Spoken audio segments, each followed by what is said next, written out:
Welcome to GK all collection.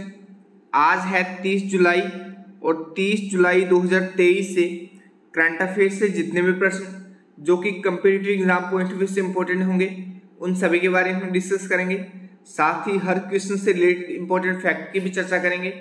आज की class की प्रैक्टिस टेस्ट पीडीएफ और आंसर की पीडीएफ आपको हमारे टेलीग्राम ग्रुप में मिल जाएगी। टेलीग्राम ग्रुप का लिंक मैंने डिस्क्रिप्शन में दे दिया है, वहां पर आपको सभी पीडीएफ एक साथ मिल जाएंगी। वीडियो को एंड तक देखें। वीडियो के एंड में जनरल साइंस का एक क्वेश्चन मैं आपसे पूछूंगा जिसका आंसर आप कमेंट सेक्शन में दे सकते हैं। Daily current affairs video Hindi और इंग्लिश दोनों लैंग्वेज में देखने के लिए जीके ऑल कलेक्शन को सब्सक्राइब करें। तो चलिए शुरू करते हैं।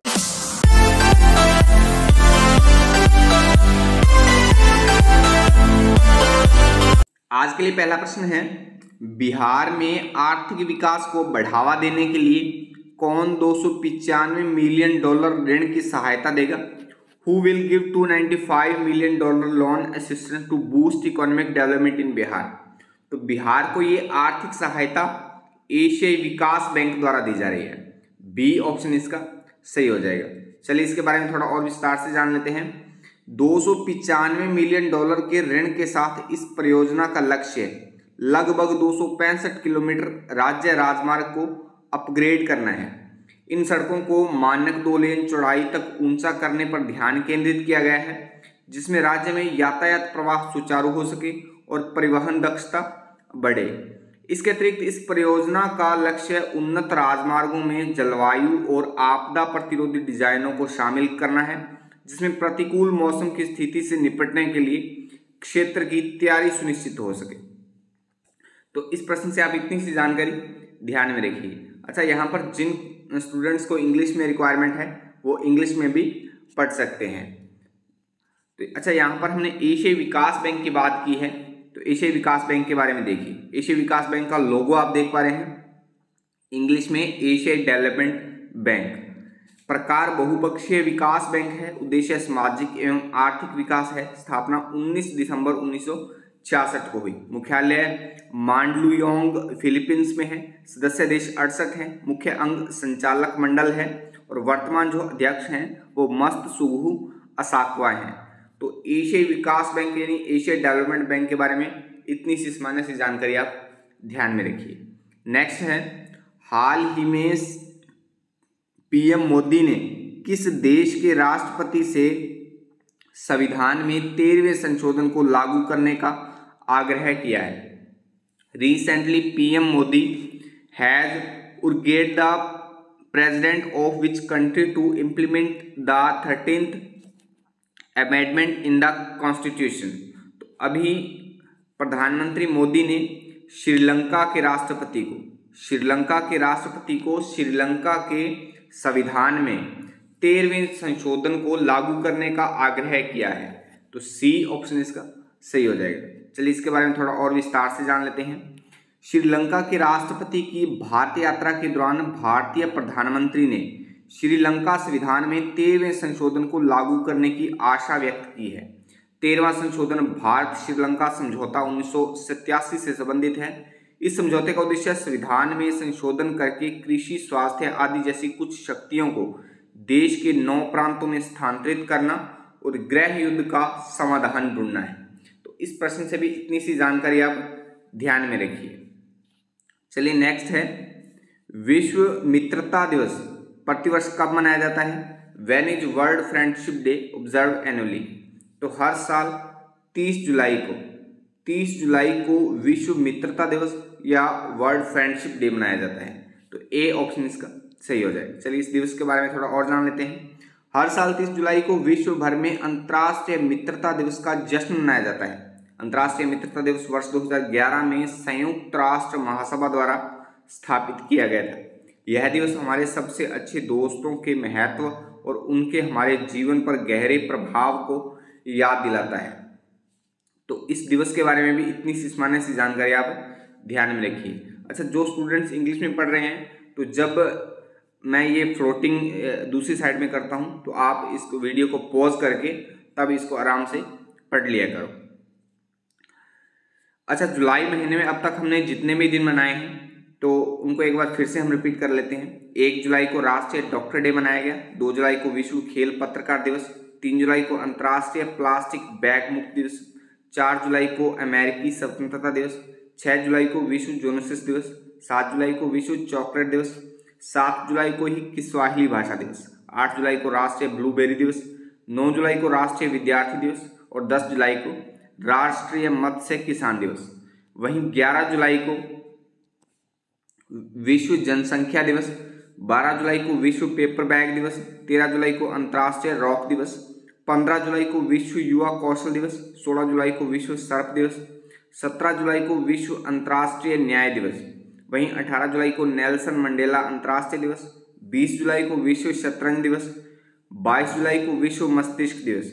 वहीं 22 जुलाई को राष्ट्रीय आम दिवस, 23 जुलाई को राष्ट्रीय प्रसारण दिवस, 24 जुलाई को आयकर दिवस, 25 जुलाई को विश्व ड्राउनिंग प्रिवेंशन दिवस, 26 जुलाई को कारगिल विजय दिवस, 26 जुलाई को ही मैंग्रोव पारिस्थितिकी तंत्र के संरक्षण के लिए अंतर्राष्ट्रीय दिवस, 28 जुलाई को विश्व प्राकृतिक संरक्षण दिवस, 28 जुलाई को ही विश्व हेपेटाइटिस दिवस और आज हमने बात की है विश्व मित्रता दिवस 30 जुलाई को। तो अब तक हमने इतने दिनों की बात की है। आज एक बार फिर से हमने सभी दिनों को एक साथ रिपीट कर लिया है। जैसे जैसे आगे हम दिनों को पढ़ते चलेंगे वैसे वैसे पीछे के दिनों को साथ ही रिपीट करते चलेंगे। अच्छा, अगर ये क्लास आपके लिए हेल्पफुल है, आप इस क्लास से कुछ सीख रहे हो, तो वीडियो को लाइक कमेंट करके शेयर जरूर कर दिया करो। आपके एक लाइक और कमेंट से मुझे मोटिवेशन मिलता है और मैं हर रोज एक नई एनर्जी के साथ आपके लिए अच्छे से अच्छा कंटेंट बना पाता हूँ। चलिए नेक्स्ट है, वर्ल्ड सिटीज कल्चर फोरम में शामिल होने वाला पहला भारतीय शहर कौन बना है? Which has become the first Indian city to be included in the world cities culture forum. तो वर्ल्ड सिटीज कल्चर फोरम में शामिल होने वाला पहला जो भारतीय शहर है वो बेंगलुरु है। कर्नाटक की राजधानी है बेंगलुरु, जो कि वर्ल्ड सिटीज कल्चर फोरम में शामिल होने वाला पहला भारतीय शहर बना है। तो डी ऑप्शन इसका सही हो जाएगा। चलिए इसके बारे में और जान लेते हैं। कर्नाटक की राजधानी Bengaluru world cities culture forum यानी WCCF का हिस्सा बनने वाला पहला भारतीय शहर बना है। बेंगलुरु फोरम में शामिल होने वाला 41वां शहर बना है। इस फोरम में न्यूयॉर्क, लंदन, पेरिस, टोक्यो व दुबई जैसे शहर शामिल है।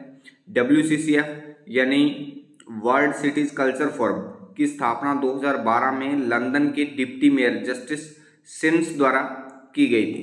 तो इस प्रश्न से भी इतनी सी सामान्य सी जानकारी आप ध्यान में रखिए।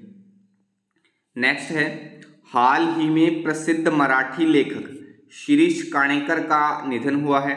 उनका संबंध किस राज्य से था? तो recently famous Marathi writer Shirish Kanekar has passed away, to which state did he belong? तो शिरीष काणेकर जो कि प्रसिद्ध मराठी लेखक थे, उनका हाल ही में निधन हो गया। तो उनका जो संबंध था वो महाराष्ट्र से था। बी ऑप्शन इसका सही हो जाएगा। चलिए इसके बारे में और जान लेते हैं। मराठी लेखक और स्तंभकार शिरीष काणेकर का 80 वर्ष की आयु में मुंबई महाराष्ट्र में निधन हो गया है। उनका जन्म 6 जून 1943 को पुणे महाराष्ट्र में हुआ था। उन्होंने लोकसत्ता, इंडियन एक्सप्रेस, समाना और फ्री प्रेस जर्नल जैसी मराठी और अंग्रेजी भाषा प्रकाशनों में काम किया। तो इस प्रश्न से भी इतनी सी जानकारी आप ध्यान में रखिए। अच्छा, महाराष्ट्र के बारे में हमने विशेष रूप से बात की है। तो महाराष्ट्र की लोकेशन आप भारत के मानचित्र में यहाँ पर देख पा रहे हैं। महाराष्ट्र का गठन 1 मई 1960 को हुआ। 1 मई को महाराष्ट्र दिवस मनाया जाता है। महाराष्ट्र की 2 राजधानियां हैं, मुंबई ग्रीष्मकालीन राजधानी है और नागपुर शीतकालीन राजधानी। महाराष्ट्र में 36 जिले हैं। राज्यपाल रमेश बैस हैं। मुख्यमंत्री एकनाथ शिंदे हैं। उप मुख्यमंत्री देवेंद्र फडणवीस हैं। विधान परिषद की में 78 सीटें हैं। विधानसभा में 288 सीटें हैं। राज्यसभा में 19 सीटें हैं। लोकसभा में 48 सीटें हैं और राजभाषा मराठी है। तो महाराष्ट्र के बारे में इतनी सी सामान्य सी जानकारी आप ध्यान में रखिए। भारत के जब भी किसी राज्य की कोई भी बात आती है तो हम मानचित्र के साथ इतनी सी सामान्य सी जानकारी जरूर पढ़ते हैं, हमेशा ही पढ़ते रहेंगे। तो इस पर आप थोड़ा अच्छे से फोकस किया करिए। नेक्स्ट है, किस राज्य सरकार ने चिकित्सकों की रिटायरमेंट आयु सीमा बढ़ाई है? Which state government has increase the retirement age of doctors? अभी उत्तर प्रदेश ने डॉक्टरों की रिटायरमेंट आयु बढ़ाई है। जो कि पहले 62 वर्ष थी, अभी 65 वर्ष कर दी गई है। पहले 62 वर्ष में जो सरकारी डॉक्टर थे रिटायर हो जाते थे, तो अब जो उनकी आयु सीमा है वो 65 वर्ष कर दी गई है, अभी 65 वर्ष के रिटायर होंगे। तो इस प्रश्न से आप इतनी सी जानकारी ध्यान में रखिए। नेक्स्ट है, हाल ही में मचैल माता तीर्थ यात्रा कहाँ शुरू हुई है? Where has Machail Mata pilgrimage started recently? तो मचैल माता जो तीर्थ यात्रा है वो जम्मू में शुरू हुई है, जम्मू में। सी ऑप्शन इसका सही हो जाएगा। चलिए इसके बारे में और जान लेते हैं। मचैल माता यात्रा सालाना रूप से जम्मू के किश्तवाड़ में शुरू हुई है। यह यात्रा देवी दुर्गा को समर्पित है। मचैल माता मंदिर मचैल गांव पद्दर किश्तवाड़ में स्थित है। मचैल यात्रा जम्मू क्षेत्र की दूसरी सबसे बड़ी तीर्थ यात्रा है, जिसमें चंडी मचैल में 50,000 से अधिक तीर्थयात्री आते हैं। तो इस प्रश्न से भी इतनी सी जानकारी आप ध्यान में रखिए। नेक्स्ट है, ISSF जूनियर विश्व चैंपियनशिप 2023 में भारत का स्थान क्या है? What is the rank of India in ISSF junior world championship 2023? तो ISSF जूनियर विश्व चैंपियनशिप 2023 में भारत दूसरे स्थान पर है। सी ऑप्शन इसका सही हो जाएगा, दूसरे स्थान पर। नेक्स्ट है, किस क्रिकेट खिलाड़ी को आचार संहिता का उल्लंघन करने पर 2 अंतर्राष्ट्रीय मैचों से निलंबित किया गया है? Which cricketer has been suspended from 2 international matches for breaching the code of conduct?